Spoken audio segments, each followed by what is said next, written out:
inside is slowly changing in me. Will you give it to me? Looking at my own reflection, when suddenly it changes, violently it changes. Oh no, there is no turning back now.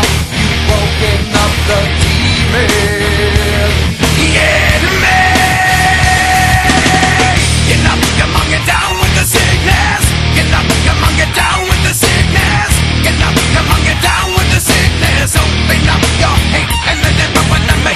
Get up, come on, get down with the sickness. You mother, get up, come on, get down with the sickness. You fucker, get up, come on, get down with the sickness. And this is the gift that has been given to me.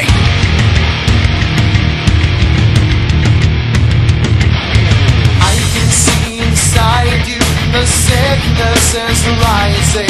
Don't try to deny what you feel. Will you give it to me? It seems that all that was good has died and is decaying in me. Will you give it to me? It seems you're having some trouble in dealing with these changes, living with these changes. Oh no, the world is a scary place now that you've woken up the demon in me. Get up, come on, get down with the sickness. Get up, come on, get down with the sickness. Hey, what's up? This is 36 Drew coming to you, N3O Clan League, represent. What we have here is a FPVOD, first person very orangutan demonstration, aka video on demand, coming to you. This is the matchup, 36 Drew versus TatlTael on New England. I'll start to tell you about my early game here. You want to get your fire pit up as soon as possible. However, the fire pit does actually take a reasonable amount of time to build. So you do want to use your warrior priest to scout in the early game. And actually, one of the things I'm doing right here is I accidentally hit restore defaults. You can see down there. Well, maybe it's not an option to do in game, but there's a couple of things that are kind of screwy in my game. For example, the game is far more zoomed in than it should be. If you don't already play with your zoom on at least far or very far, you should start doing it. If you're playing with your zoom on normal, you just can't see enough of the game to really play effectively in my eyes. So, additionally, in competition, when guys play, they always play with the zoom on very far. Of course, you're not allowed to use modded user interfaces, but that's a whole nother story in its own. Of course, things I'm doing here early in the game, of course it's New England, so you're going to make sure you have a deck with a little bit of sea action in it. It's always nice to be able to throw things in the pond or get a nice sea boom with schooners going on, or you know, there's just a whole bunch of options you want that sea for. Interesting little tidbit I learned from iChaos right before I started this game was you only get the experience bonus if the converted guardian kills, or any militia kills, the treasure guardian as opposed to your war chief. Your war chief does not receive his own bonus. And of course I'm trying to herd in my early hunts here. And you notice in the pre-game dialogue, one of the things I asked him, out of courtesy, I said, came in as Ottoman. He said, do you want to be Ottoman? He said yes. I said, well, is Aztec okay, or is that lame? Because they really didn't, I don't know. Aztec is a little bit strong. They're no Japan or India, but they certainly are strong, and after the fan patch is released, they will definitely be a top Sith. They'll for sure be in the top tier. Where they fall in that tier, nobody's exactly sure yet, but they will be in the top tier. So of course I'm looking to gather treasures. I leave that early gold crate behind. You don't need to gather that. The Pistellero is a very nice unit to also convert as a guardian.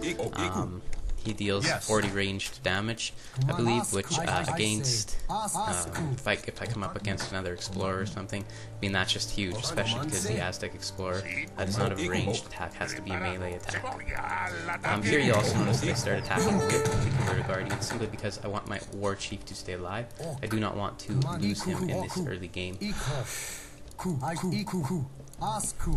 Strategy-wise, I'm thinking of basically in this game at this point turtling behind the front base. I'm not not entirely sure of what I'm going to do. You also notice that when I discovered those 2 sheep, that I'm going to use them to scout, and I do age with the 2 Skull Knight politician. Got to use those sheep to scout. One thing here is, I hate to have to do this, but you know, I have to, is put basically all of my villagers to gather wood, because I do want to have that war hut when it's made. I want those Skull Knights to be able to pop out. There, I'm grabbing a second hunt. I do want them to be able to pop out at the war hut. I don't want them to be able to pop out at my town center. Of course, you know, my little army there is going nuts and gathering as many resources as possible, which is also nice to grab some experience. With Aztec, you can often have 2 shipments in queue by the time you get into the game, or by the time you get into Colonial, sorry. And of course, I'm placing my war hut here. I have the 3 trading post card in my deck, and that is nice to control. There I noticed the CDB treasure, which is always a good treasure. Villager treasures, all those things, always good treasures. When you think about it, if you're rescuing a villager, let's say near the start of the game, when you have 10, that's an extra 10% to your economy right there. That's like having free economy theory plus your 3 villagers. I mean, that's just awesome. There was a big replay of H2O, aka Ryan the Waterboy, versus I Am Grunt, where they made over 600 Ashies, and a lot of people thought one of the deciding factors was that the Waterboy rescued a villager and a courier very early in the game. There's some other things involved, like Waterboy had more economical upgrades when all was said and done, but in there, you'll notice his 2 villagers come and he makes a forward base, which is a mistake on his behalf. Yes, the autos have a quick age, but the fact that I have siege coming out of that, and I decide to ship 6 Pumas for some additional siege, just I would like that to get down. It's probably not the best of ideas, but you know, whatever. In TatlTael's defense, he, although he's quite a good Ottoman player, he hadn't played them in quite some time. But that's no excuse. Just giving me a hard time, Tattle. So yeah, and here I'm really hoping to get that sieged before any units come, and I do. So, and you'll actually notice that I should have got more experience. I should have made sure that my war chief didn't get that last hit, that a unit did, and I would have got more experience for killing that building. And here I'm going to walk in and see if there's any kind of other early harassment that I can do to bother him. Of course, I know he's going to be slowed down significantly in terms of military with that early barracks being lost. He could be shipping Janissaries. At this point, calling Minutemen, which could, of course, there he's got another barracks up pretty quick to my surprise. And also to my surprise is its location. I would have expected it to be behind a town center, but you never know. One of the things is when you see Minutemen coming in and you've got your Skull Knights and Puma Spearmen and so on, you want to get those out of there right away.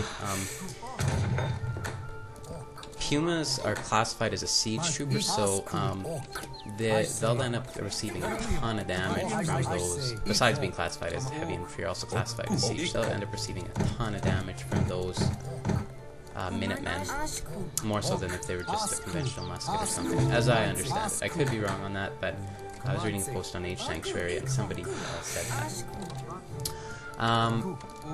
Control groups here, pretty basic at this point in the game, and I'm still kind of a noob at Aztec, and especially in this game, so they don't really get too complicated. Ranged infantry is control 1, and basically anti-cav is control 2. The only thing is then when I get coyotes added into control 2, I subdivide it. So, and what I mean when I say that is, yes, I'll have them in control 2, but then as soon as I select, let's say, them to move in to attack, I will manually separate the coyotes just with a double click and have them do whatever I wish to do, if it's to engage some abyss or to possibly engage some cavalry or something like that. And that's again where the counter system's a little bit broken. Abyss or Coyotes really shouldn't do all that good against cavalry, but they do. At least in my eyes, especially once you get that card sent, and they get an additional speed and hit point boost. I mean, that's really quite strong. Here I'm a little bit concerned because TatlTael's got a very, very good heavy infantry Hussar spam, and I don't even know how he does it. I've asked for a replay of it, and I hope he gives one at some point, because he absolutely murdered my Germany with it, and I don't really comprehend, because to me that should be a pretty straightforward match for Germany, especially if they're going Hussar Janissary, maybe with crossbows receiving an additional 0.10 multiplier in the next patch that will affect that. Janissaries will die slightly easily. But still, I still think Germany has a big advantage in that match. So, and of course here, going for that early barracks, or that second early barracks, and just trying to stay back, not worried about losing militia. And you saw I placed the war hut up. I was quite vulnerable in that area. One thing I should actually try to avoid in this case is I'm kind of walking, you kind of want to walk around his explorer, because that explorer will give him line of sight. And I'm shipping 3 trading posts here, going to go for a nice stagecoach run, you know, get it all jacked up. When you get 4 trading posts with stagecoach, that really is the equivalent of 10 villagers. 8 to 10 villagers anyway, and I mean that's a huge boost to the economy, especially Aztec. You just want them to be able to spam, and I mean their economy isn't great, but it doesn't need to be great. The early game is good, they have everything else that's good. I mean, they just don't need a good economy. That's not how they live. Not like Brits, for example. And also their economy, it's interesting. Some civs is really quite fragile. When you take a look at Ottoman, for example, their economy is really fragile. If you're early game and you lose like 3 villagers, 4 villagers to a raid, that can really set you back significantly. And so you want to think about, you know, how you can minimize the impact of something like that, especially with a civ like that. With some other civs, losing villagers isn't as big a deal, just when their economy is less fragile. Right now I feel like Japan can lose all the villagers in the world, and it doesn't even matter. Not even for a second. I honestly, when I play Japan, I don't even bother to go for villagers. Basically, the only way I find I can win is if I happen to just kill their military, which basically, the only way I can do that is if I do some form of crazy Russian. Even then, it only works like 1 out of 3 times, or 1 out of 4 times. It's bad. But anyway, that's neither here nor there. What I'm doing here is, of course, I've researched stagecoach, and ooh, look at this, it is very early in the game. It's the 10-minute mark, and TatlTael has somehow managed to actually go fortress, and I'm kind of thinking, gulp. I've got this age 2 army that's, ooh, I don't know how that's going to work against, like, falconets and spahi and mamelukes and all these unbelievably crazy things, veteran Janissaries, which are just tanks, especially when you play the upgrade. I don't know how this is going to go, so I feel like I got to put some pressure on him now before he gets a shipment, and that's going to affect that. And then there's some Abyss there, and I'm like, ah, gee, like, that's not good. What am I going to do when there's Abyss there? And one of the things that I found about gameplay, and those warrior priests should have come out. My town center, I'm switching to warrior priest stance now, trying to get 10 on the fire pit. What was I saying? Wish I could rewind my commentary right now. So let those coyotes get away at me. And I'm going to try and send them to raid a little bit. I'm trying to remember what I was going to say. Mesas, coyotes, pumas. I have no idea. Hopefully it'll come back to me. At any rate, though, I'm also starting to grab the market upgrades here. The 600 gold card is actually very good for that. You can grab, you know, both wood upgrades as well as hunting dogs. If you haven't already gathered it, you probably should have that right away. And you really should always be researching, especially something as basic as hunting dogs, very early in the game. So here I'm going around. I'm basically using these 2 coyotes as a scout. I want to find out more about what's going on. And I scout his stables, and I'm not really sure what to make of it at this point in the game. I do also manage to get a villager there, so that's always nice. Especially because cost-effective 2 coyotes hardly cost anything. And you want to make sure whenever you hear the noise that a warrior priest has popped out, that you head back to the fire pit and you task him on that. And then of course the next one will come quicker and quicker and quicker, and it's just an exponential effect. It's, as the mathematicians would put it, it is like a parabola on a curve approaching infinity. The only thing is there is such a thing as a finite ending for this scenario, because you can only have 10 warrior priests. So it'd be nice if you could just spam like 30 of them.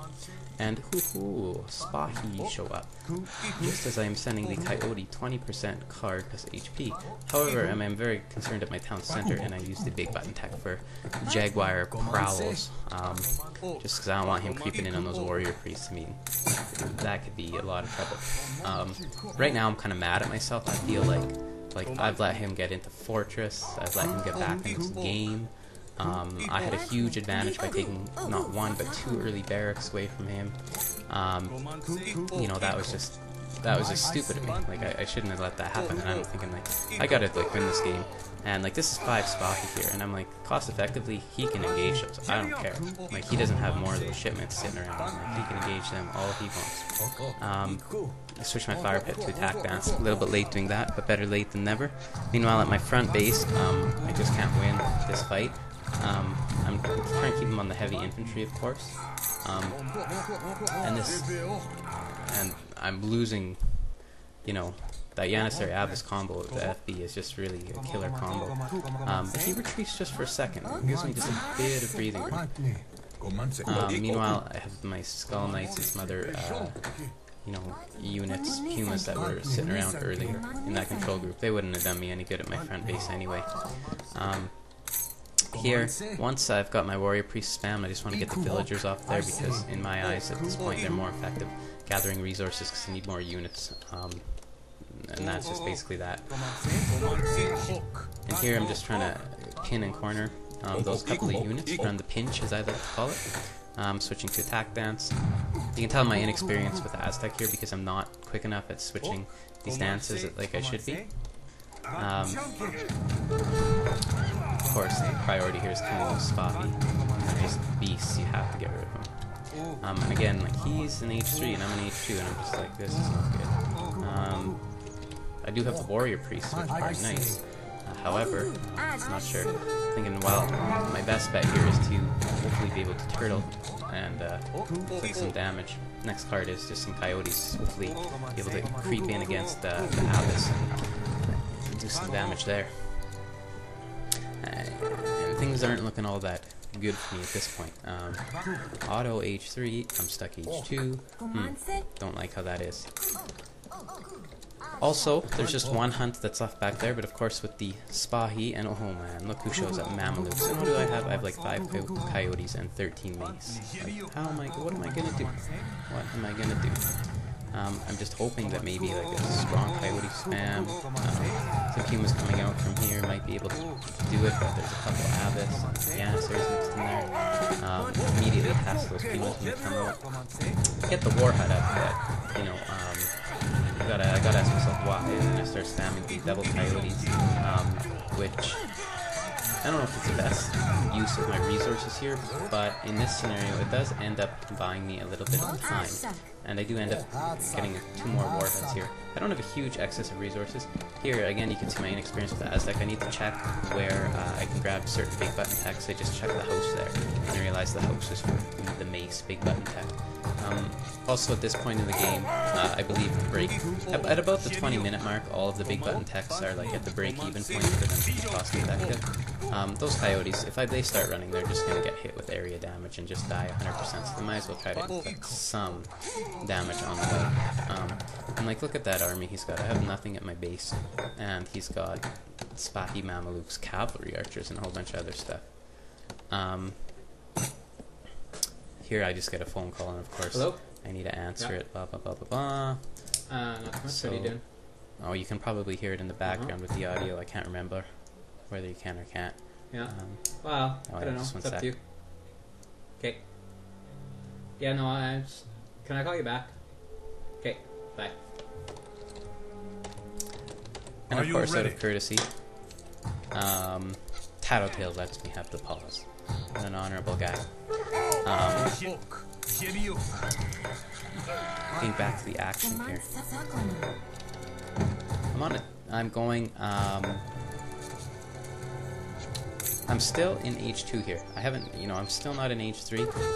The one thing I do have going for me in this scenario is I do have the trade route with, all those resources gathered. And you can see here where my gameplay slows down significantly because I really don't know what to do. Gain experience with Aztec. All of those things are factors. However, that said, I played against them a little bit, and I know that they can be pesky to beat, so I'm not giving up just yet. I ship 700 wood as my next card. I'm not going to sacrifice those coyotes for a meaningless fight just yet. I also called right there the big button pumas, which gets me about 7 or so pumas. And I'm thinking, oh yay, I repelled a decent force there. That's good. And then, look at that, there comes a 2-falc ship, and I'm going, grrr. What do I do? What do I do? What do I do? I need to get some of these vills out of there because I need them to stay gathering. I can't afford them to be all garrisoned in the town center. I need to get over to the resources as quick as I possibly can. I switched to experience dance here. He's going right for my town center, or he's going to soon be at my town center right now. He's going straight for the war hut. Not too happy about that. I send the coyotes in to get the falcons because I know if those falcons don't die, then I will. And even if they do die, I still will probably die. So, I kind of microed them on the other one as well, but I only end up getting one of them. Thank God for that speed upgrade with them, because, otherwise I just wouldn't have a hope. Tasking these villagers over here on food. I've ended up with that wood shipment having an excess of wood. And that's one of the things is, when you watch games that are like pretty high ranking, like higher than, like let's say, Brigadier Plus, they end up, their macro is just so good. They hardly ever have an excess of any resource. There, like I had hardly any coin or food, but I ended up having 1,000 wood, which is not good. 700 wood has actually been mentioned to me as maybe not the best card for that scenario, or the best card to have in an Aztec deck. Like, it's just not all that necessary. Here, I'm making the commitment, I'm making the decision. I've already ran on this card. That Falc's gonna die, even though I ended up losing a massive amount of my army. I'm also making more war huts, so in one way, I'm speaking that wood did come in quite handy. I have a shipment in queue, but I believe I do. Anyway, but I don't have anything to send. I can sell some of that wood, cancel, go for the quick age up. See if I can pull something out of my butt. I have no idea what. And I honest to God did not at this point in the game have any clue what I was going to do. Right here I said, okay, I am dead.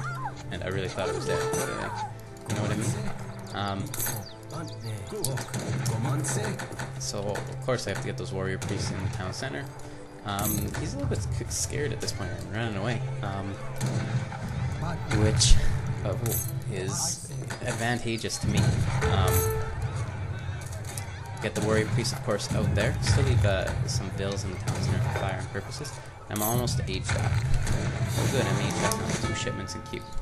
So his first shipment is Eagle Runner Knights, of course, Field Cavalry, and the next one is Skull Knights, of course, or not Skull Knights, Coyote Runners, simply because they're so awesome. I switch my fire pit here to Warrior Dance, kind of like a crazy instant spam with Minutemen. These guys, of course, are doing like 26 damage.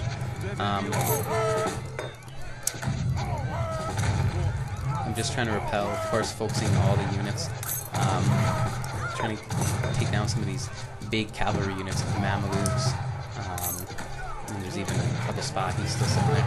There's also the cannon that's still firing at the back. That shipment arrives, so that's good. That's more Eagle Runner Knights. I'm trying to make a last stand here. Got a big button tech, 6 Jaguar Power Prowls that's about to pop out, and that's about to be very beastly. Of course I go and I grab those, and I just end up using the attack move with them here. They're also very difficult to see in this battle, as is actually a lot of moves, which is definitely going to serve to my advantage here. And he starts running back, and you know, of course, Minutemen with the ranged attack, and the Coyotes, and the Jaguars with the hand attack, and the Eagle Runner Knights with the ranged attack, and I got another Coyote shipment coming in. Just beastly. And somehow I'm managing to win this attack right here, and I'm going, I have no idea how. And TatlTael, you know, basically once the Ottoman loses all their army like that, it's a good game. But man, it was one heck of a game. It was very entertaining. You can look at the villager count there. That's pretty much the primary reason why it's a good game at that point. And some of those military graphs tell the picture in a little more detail.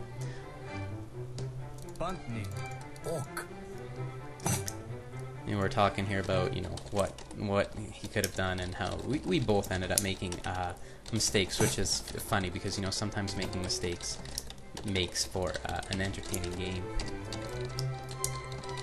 I hope you enjoyed this. This has been 36 Drew coming to you, N3O Clan League, representing as always. Hopefully I'll make a couple more before the season's out. GG.